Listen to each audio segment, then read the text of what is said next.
भगवान के अंदर कितनी सहनशीलता है। वो जानते हैं ना कि कितनी सहनशीलता है। जब छाती पे लात मारा भृगु जी ने तो भगवान ने चरण पकड़ के कहे, मेरी छाती बड़ी कठोर है, आपके चरण बड़े कोमल हैं, कहीं चोट तो नहीं आई।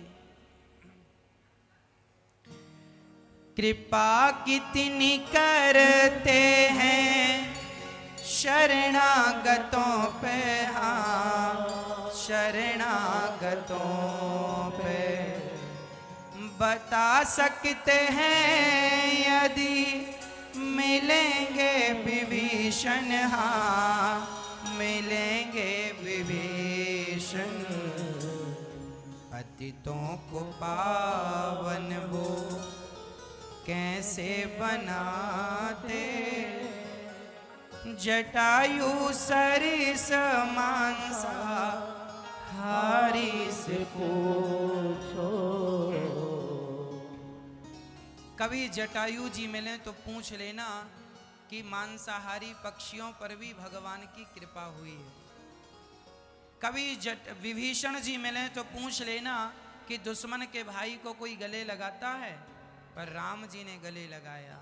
कितनी करुणा है मेरे भगवान में, इसलिए उनकी शरण हम सबको ग्रहण कर लेनी चाहिए।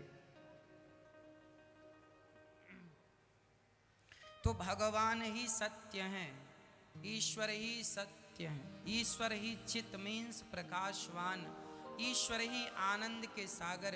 जो भगवान विश्व की उत्पत्ति पालन संहार, ऐसे भगवान को हम नमस्कार करते। यम प्रव्रजन्त मनुपेतमपेत कृत्यम, द्वैपायनो विरह कातरयाजु भाव। पुत्रेति तन्मयतया तर्वोऽभिनेदुस्तं सर्वभूत हृदयं मुनिमानतोऽस्मि।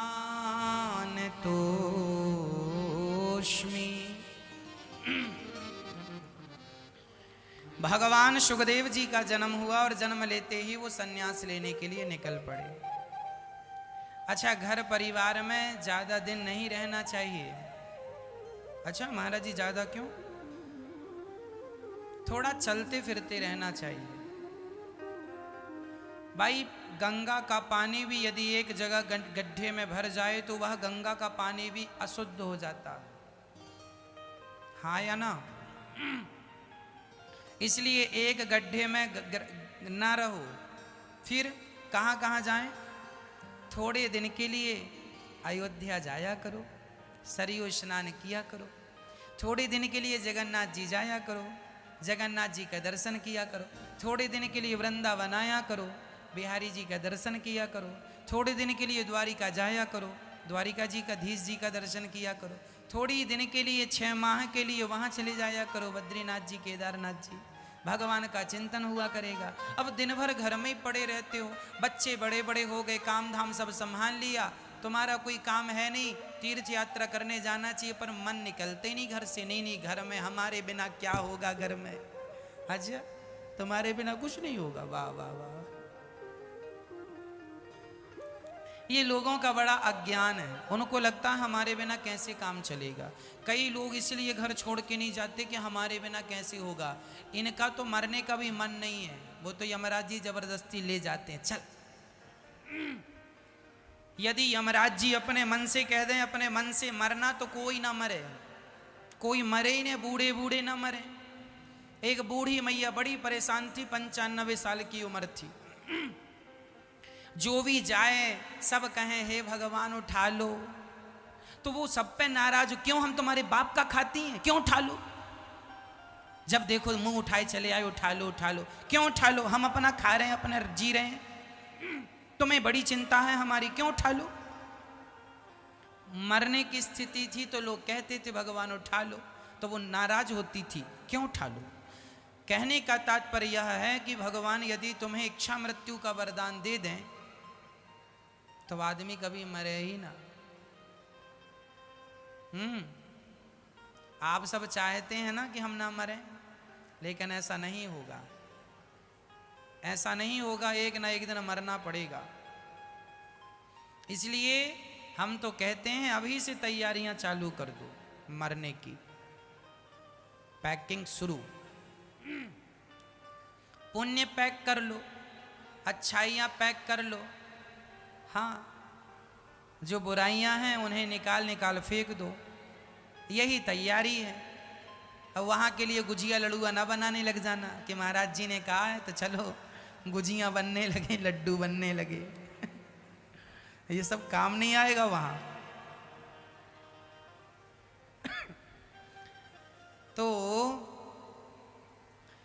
भगवान के यहाँ जाना पड़ेगा, यह सत्य है। इसलिए सुखदेव जी बचपन से ही सब छोड़कर चले गए। हमें भी थोड़ा थोड़ा मन घर से हटाना अभी से, देखो अभ्यास बनेगा तो मन हटेगा, अभ्यास नहीं बनेगा बिल्कुल नहीं हटेगा मन। इसीलिए तीर्थ यात्रा बनाई गई है, इसलिए तीर्थ बनाए गए हैं कि एक एक माह के लिए भी तीर्थों में गए, 15-15 दिन के लिए भी, तो 15 दिन के लिए बच्चों से मन हट गया, तो यह एक अभ्यास है, मन को हटाने का यह अभ्यास है। अभी तक तुम नाती पोता घर में ही लगे रहे, अब वृंदावन आए, सब छोड़ के आए हो, मन भगवान में लगाओ, और फिर धीरे धीरे ऐसी अभ्यास बढ़ाना कि धीरे धीरे ये सब जंजाल छूटता चले। इसी से हम सबकी गति है। सुखदेव भगवान कहते हैं हमें उलझना नहीं है, हम निकल पड़े। पिताजी चिल्ला रहे हैं, पुत्र पुत्रेति तन्मयतया तरवो विनेदुस् तम सर्वभूत हृदयम मुनिमान तोष्मि। ऐसे सुखदेव भगवान जिनके सामने से, देवांगनाएं के सामने से जब गए तो उन्होंने कपड़े नहीं पहने, व्यास जी को देखकर कपड़े पहन लिए। कन्याओं को देखकर व्यास जी ने कहा, क्यों हमारा जवान बेटा गया तुमने कपड़े नहीं पहने, हम बुढ़े को देखकर कपड़ा पहनती हो। तब कहा कि ना, आपका बेटा इस सृष्टि में ऐसा है जिसे पता ही नहीं कि स्त्री पुरुष क्या है, आपको तो पता है। मतलब ब्रह्मा जी की सृष्टि में सुखदेव भगवान ऐसे हैं जिन्होंने काम और क्रोध को जीत लिया है, कोई वासना नहीं है। इसलिए ऐसे सुखदेव भगवान को नमस्कार करते हैं। नैमिषारण्य चलते हैं, जहाँ 88,000 संत का जमावड़ा लगा है, जहाँ संत बैठे हैं और सत्संग कर रहे हैं। सत्संग कैसा? जो भी आता है भगवान की चर्चा गाता है। शौनक आदि ऋषि बैठे हैं। सूत जी का आगमन हुआ, सूत जी को देखकर सब खड़े होकर प्रणाम करते हैं। सूत जी ने कहा, भाई हमें प्रणाम कर रहे हो? तब शौनक आदि ऋषियों ने कहा, धन वृद्धा बल वृद्धा आयुर्वृद्धा तथैव च ते सर्वेपि ज्ञान वृद्धाश्च किंकरा शिष्य किंकरा।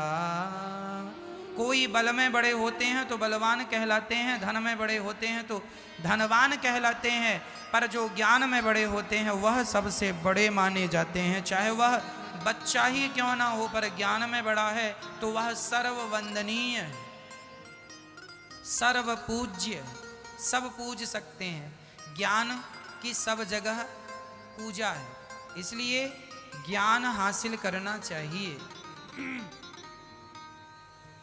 श्री सुखदेव भगवान को नमस्कार करते हैं, 88,000 संतों सूत जी को नमस्कार करते हैं और प्रश्न करते हैं, हमें ऐसी कथा सुनाओ कि भक्ति ज्ञान विरागाप्तो विवेको वर्धते महान।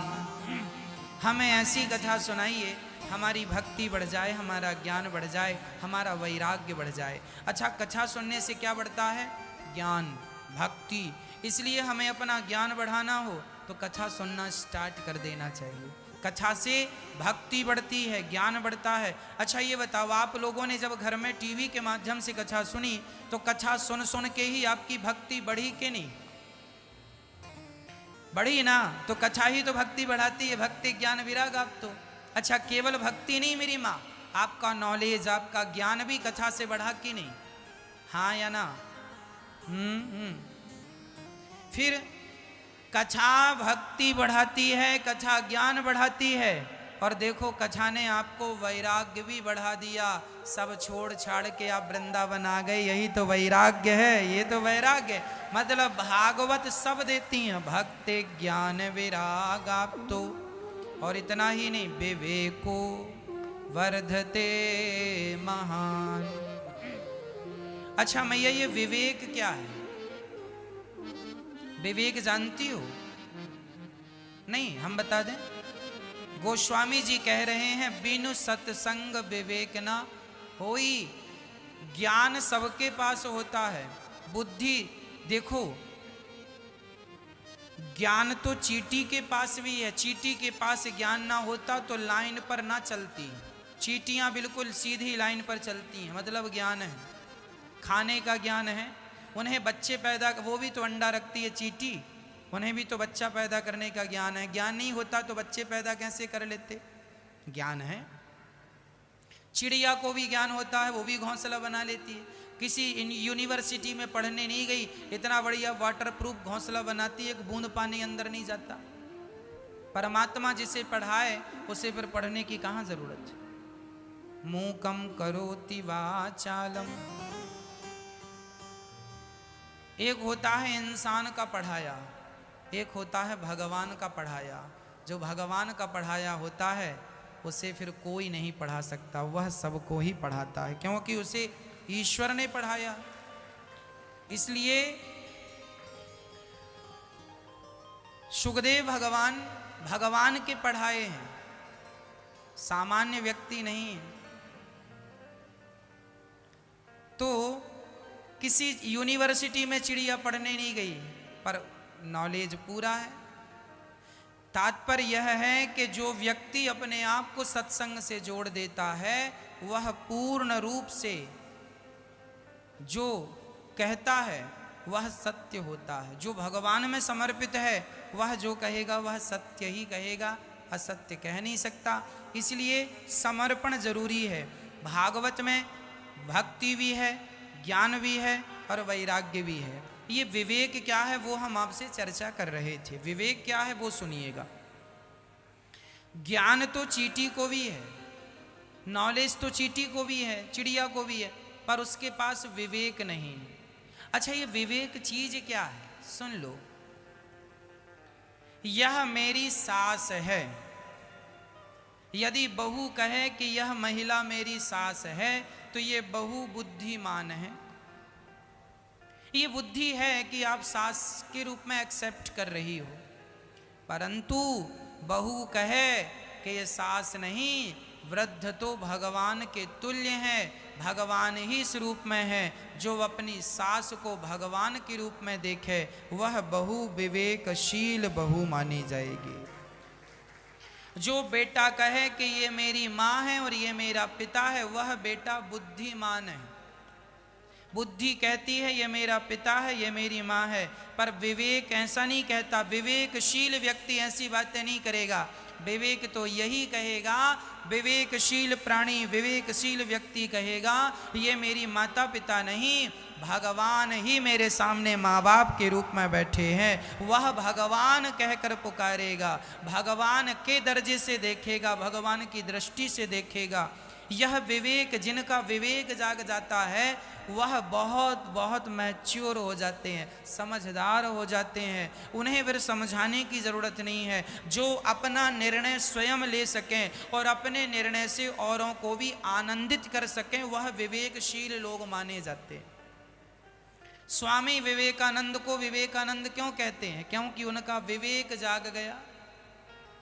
विवेक जाग जाने के कारण विवेकानंद, नहीं तो उनका नाम था नरेंद्र। नाम क्या था रियल में उनका? नरेंद्र उनका नाम था विवेकानंद जी का। पर स्वामी विवेकानंद जी जब रामकृष्ण परमहंस जी से मिले, स्वामी विवेकानंद जी के गुरु कौन हैं? रामकृष्ण परमहंस। स्वामी विवेकानंद जी अद्भुत छात्र थे, अद्भुत व्यक्ति थे। वह सारे ज्ञानियों के पास जा जा के कहा करते थे, क्यों तुमने भगवान को देखा? तो सब मना कर देते। स्वामी जी बोले ये गुरु बनाने के लायक नहीं है। स्वामी विवेकानंद जी बोले ये ठीक नहीं ज्ञान दे सकता। जो खुद अंधकार में है, वो हमें क्या प्रकाश देगा? तो वो क्यों आपने भगवान को देखा, दर्शन किया? ना ना ना, सारे गुरुओं के दरवाजे से वो वापस उल्टे पांव आ गए। अंत में जब रामकृष्ण परमहंस के पास गए स्वामी विवेकानंद जी, और पहुंचे कब? रात्रि के लगभग 1:30 बजे। रात के 1:30 बजे दरवाजा खटखटा देते थे लोग। अब गुरु जी सो रहे हैं, रामकृष्ण परमहंस जी, और स्वामी विवेकानंद जी रात को 1:30 बजे दरवाजा खटखटा रहे हैं। गुरु जी खोलो खोलो। तुरंत गुरु जी ने दरवाजा खोला, वो भी उच्च कोटि के गुरु थे। दरवाजा खोला, कहो बेटा कहाँ से आए हो? पहली मुलाकात थी वो विवेकानंद जी की और रामकृष्ण परमहंस जी की, पहली मुलाकात थी। कहो जी क्यों आना हुआ? स्वामी विवेकानंद जी ने कहा भगवान से मिलना चाहते हैं, क्या भगवान से मिला देंगे?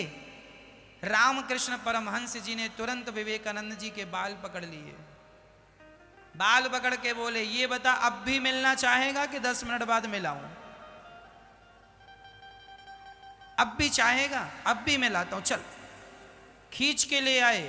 स्वामी जी बोले, विवेकानंद जी बोले गुरुदेव आपने इस विश्वास से कह दिया कि अभी मिलना चाहेगा कि 10 मिनट बाद मुझे पता चल गया कि ये विश्वास तो उन्हीं के पास होगा जिन्होंने वास्तविक में भगवान का दर्शन किया है, नहीं ये विश्वास सबके पास नहीं है। ये विश्वास जिसके पास होगा वही तो भगवान मंत्र जाप मम दृढ़ विश्वासा, भगवान का नाम जपते हजारों लोग हैं मेरी माँ, पर उस नाम में विश्वास गिने चुने लोगों को होता। स्वामी विवेकानंद जी चरणों में गिर पड़े। रामकृष्ण परमहंस जी ने उनके अज्ञान का अंधकार नष्ट कर दिया, और उसी दिन से उन्हें शिक्षा देकर, दीक्षा देकर उनके अंदर का विवेक जगा दिया। और जिस दिन विवेक जाग गया पूर्ण रूप से, स्वामी विवेकानंद के नाम से दुनिया जान गई। 1 0 पर, शून्य पर शिकागो में उन्होंने लेक्चर दिया था, प्रवचन दिया था। शून्य पर हमने सुना है घंटों बोलते गए स्वामी विवेकानंद जी, 36 घंटे बोले ऐसा हमने सुना। 1 0 पर, शून्य पर, खाली है, उस पर स्वामी विवेकानंद जी ने प्रवचन दिए, 36 घंटे बोले। अर्थ सारी दुनिया विवेकानंद जी के पास आकर हिंदू धर्म अपनाने लग गई। आपको पता है स्वामी विवेकानंद जी को भी जहर दिया गया था, लेकिन उन पर जहर का कोई असर नहीं हुआ, क्योंकि भगवत कृपा जा पर कृपा राम की हुई। जहर दिया मीराबाई को तो वो जहर मीरा को भी ना मार सका, जहर दिया विवेकानंद जी को, उन्हें भी ना मार सका। परंतु एक कम 40 साल की उम्र में अपनी ही मृत्यु से वो चले गए। क्यों चले गए? इतनी कम उम्र में स्वामी विवेकानंद जी चले गए। प्रश्न खड़ा हुआ क्यों चले गए? और जीना था। स्वामी जी ने कहा जिस उद्देश्य के लिए आया था धरती में वो पूरा हो गया, अब पूरा हो गया कार्यक्रम, तो जाऊं अब यहाँ रह के क्या करूं? और भी तो बहुत सारे कार्य हैं अच्छे लोगों के, यहीं बस थोड़ी काम होते हैं। अच्छे लोग तो कुछ दिनों के लिए आते हैं, आप तो उनका लाभ ले लो बस। अच्छे लोगों का आप लाभ लेते चलो, वह कम समय के लिए आते हैं, अपने ज्ञान का प्रकाश फैलाते हैं और चले जाते हैं। अब उस प्रकाश पे आप चलते रहो, उस रास्ते पर आप चलते रहो। तो विवेक जागना जरूरी है। जिसका विवेक जाग गया उसने दुनिया को दिखा दिया कि भारत क्या है। एक आदमी का विवेक जागा तो दुनिया को दिखा दिया। इसलिए कहता हूं बुद्धि तो सबकी जागी है, विवेक जगाने की जरूरत है। और विवेक कब जागेगा? बोले बिनु सत्संग विवेक ना हुई, बिना सत्संग के भगवत दृष्टि बनेगी ही नहीं, भगवत भाव बनेगा ही नहीं। एक शराबी हमारे पास आया, अभी कल परसों कोई बहन कह रही थी महाराज जी 15 साल से हमारे पति रेगुलर शराब पी रहे थे और बहुत दुखी थे हम, बहुत परेशान थे हम, लेकिन जब से कथा सुनने लगे हमारा घर बदल गया महाराज जी। 15 साल की वो शराब की लत अपने आप भगवान की कथा से छूट गई। क्या चमत्कार है, समझ में नहीं आया। हमने कहा यही भगवान की कृपा है, किस रूप में हो जाए कोई नहीं जानता।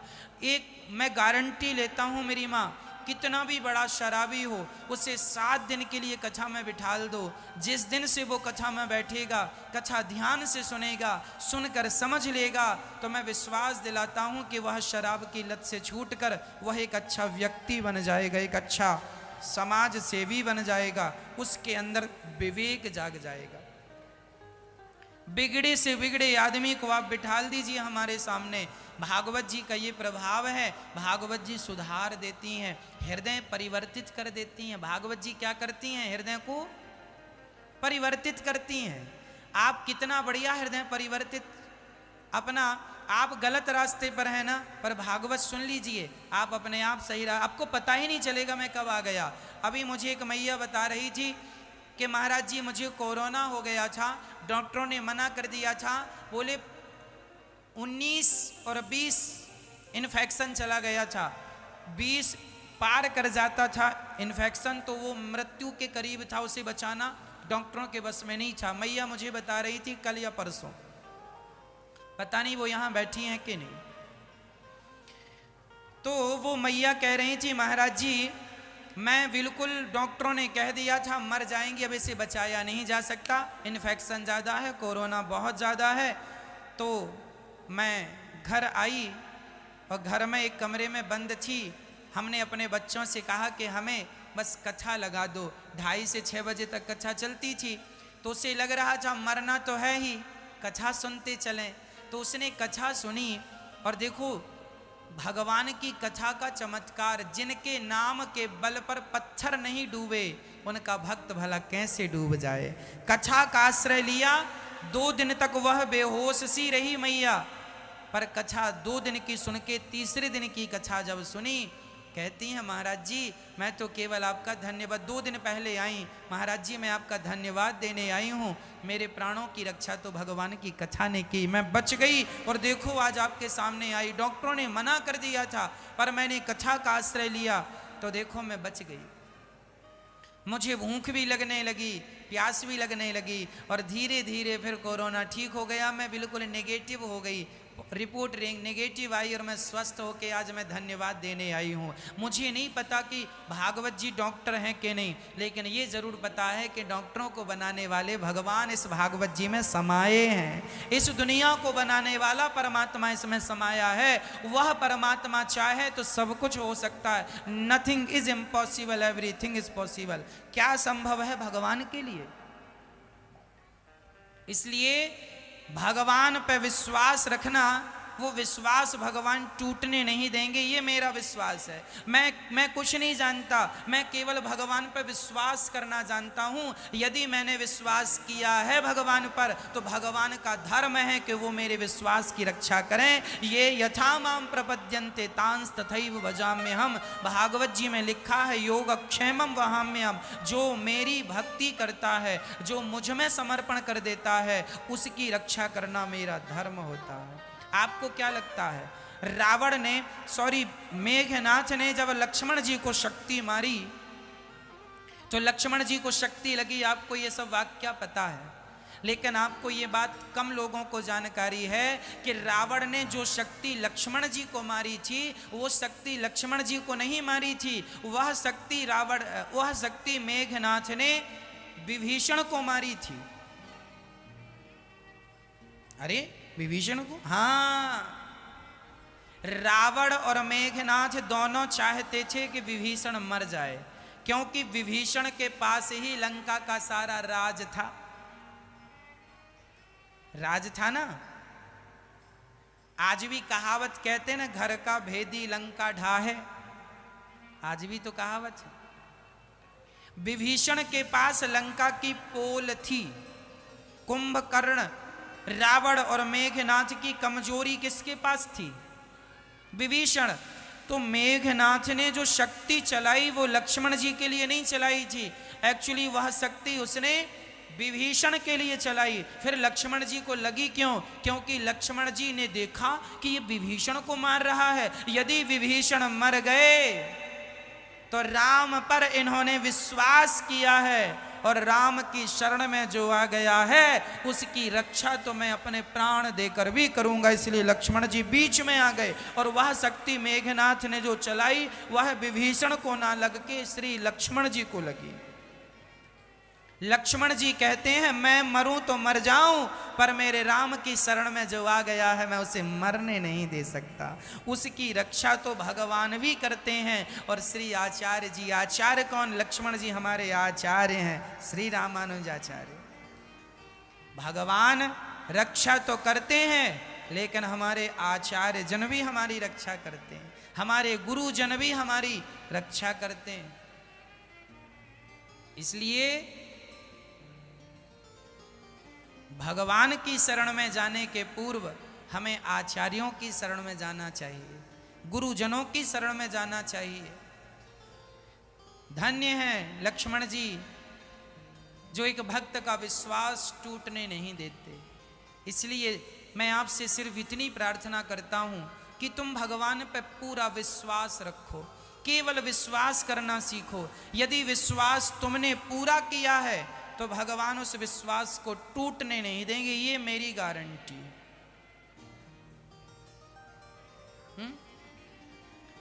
विश्वास तुम रखो, उस विश्वास की रक्षा भगवान करेंगे। तुम्हें कुछ नहीं करना, तुम्हें केवल केवल केवल विश्वास रखना है।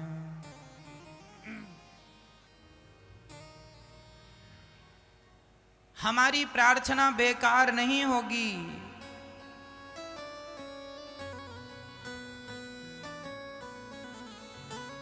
ये प्रार्थना दिल की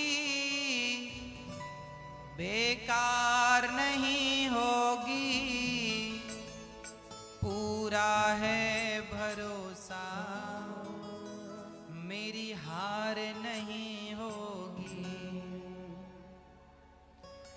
सांवरे जब तू मेरे साथ है, सांवरे सर पे तेरा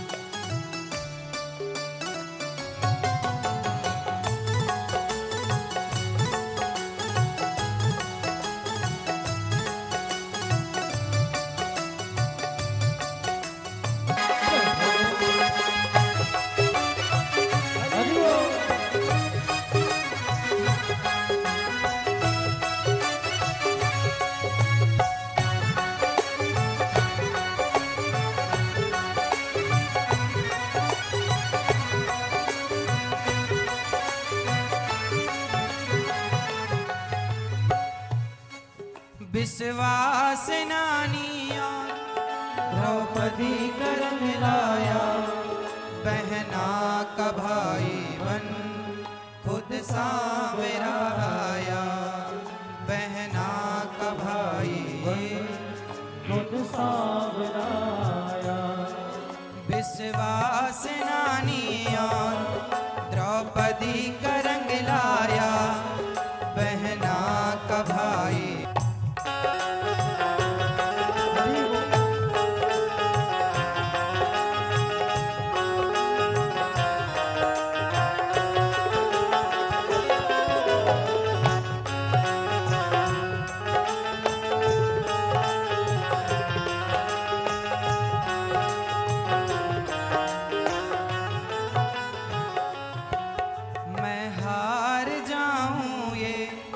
कभी हो नहीं सकता।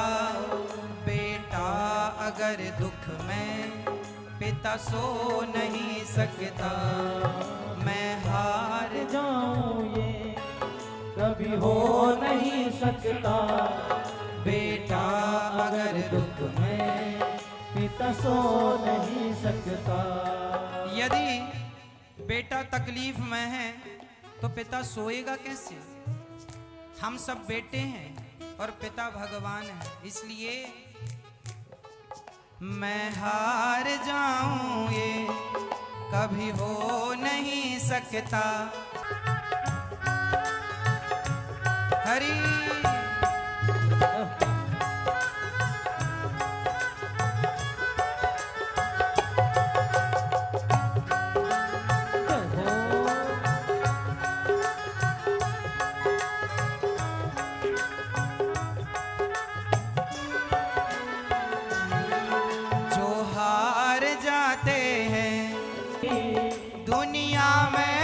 सांवरे जब तू मेरे साथ है,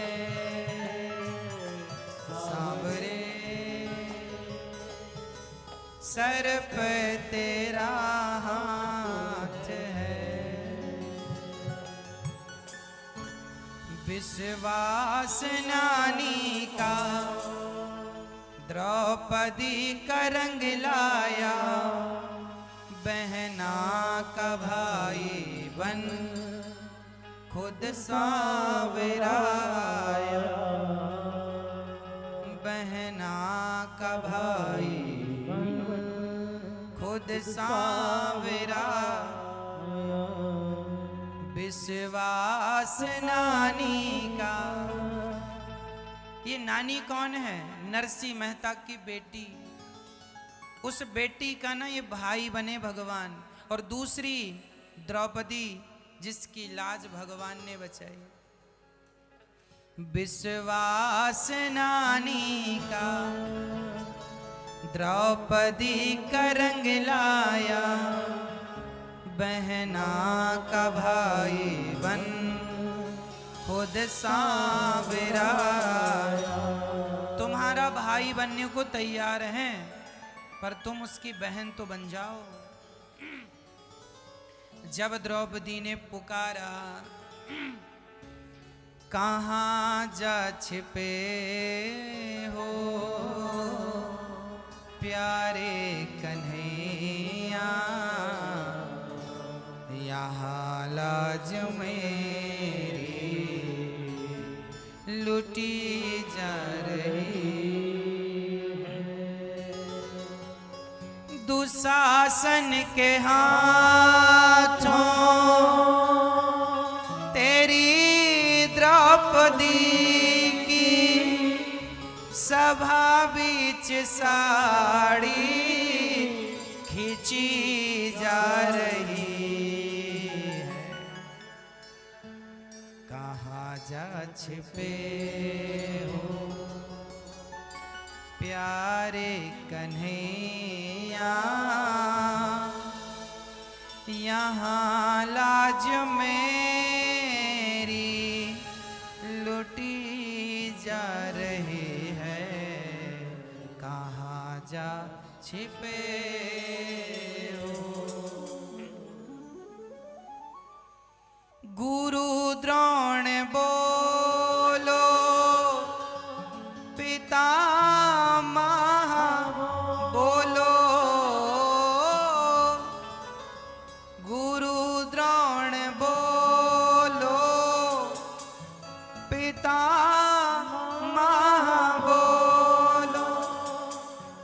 से तुम्हारी ये बहू पूछती है।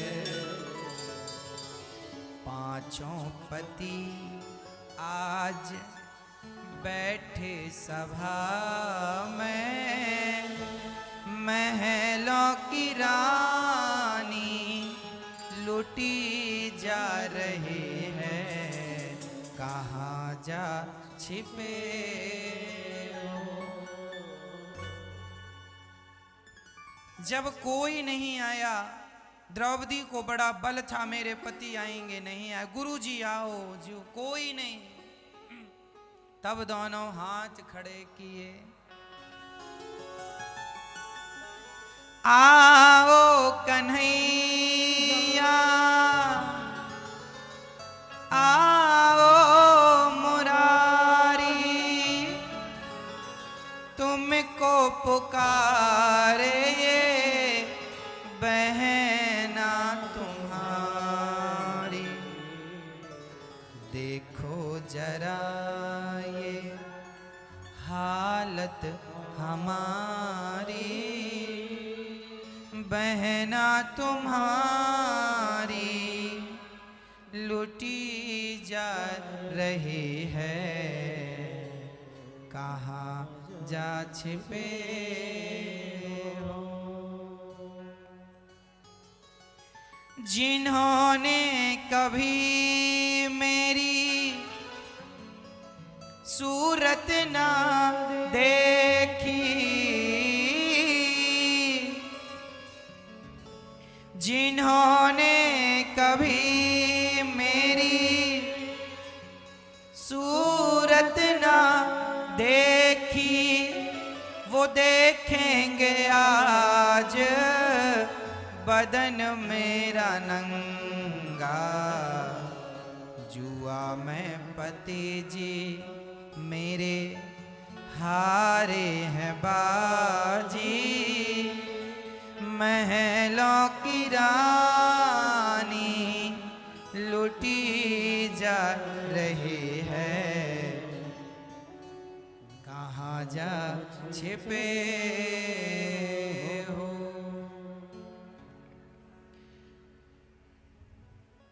जब द्रौपदी का विश्वास भगवान पर जमा तो क्या भगवान ने द्रौपदी का विश्वास टूटने दिया? नहीं ना। जब द्रौपदी और नानी बाई और नरसी और भक्तों का विश्वास भगवान नहीं टूटने देते तो भला हमारे और आपके विश्वास को क्यों टूटने देंगे?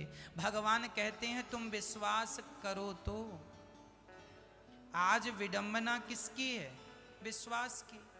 आज हम विश्वास ही तो नहीं कर पाते, पूर्ण 100% वाला कर लें तो काम हो जाए। इसलिए विवेक जगाने की जरूरत है। सूत जी महाराज सौनक आदि ऋषियों से कह रहे हैं, यह जो कथा हम आपको सुनाने जा रहे हैं इसमें देवता लोग भी सुनने को तरसते हैं। आज कथा में हमारे मध्य दो महान हस्तियां हैं। झुंझुनू राजस्थान से हमारे गुरुदेव भगवान जो साधु जी आप देख रहे हैं, गुरु गोरखनाथ जी के परम सेवक, राजस्थान से कथा सुनते हैं और यहाँ चलकर आए। केवल भगवान की कथा से प्रेम है बस। ऐसे महान संतों के आज इन्हीं महान संतों के बल पर संस्कृति सनातन टिका हुआ है, जो कि ऐसे संत हम सभी के मध्य में हैं जो सिर्फ भगवान से मन लगाते हैं, भगवान से मतलब रखते हैं और किसी में मन लगता नहीं है, कथा सुनते हैं बराबर। ऐसे महान साधु लोग भी दास के द्वारा भगवान की कथा सुन रहे हैं, यह परम सौभाग्य है। हाँ, ये संत हैं, सब जानते हैं, पर फिर भी प्यार लुटाने के लिए, कृपा करने के लिए, दर्शन देने के लिए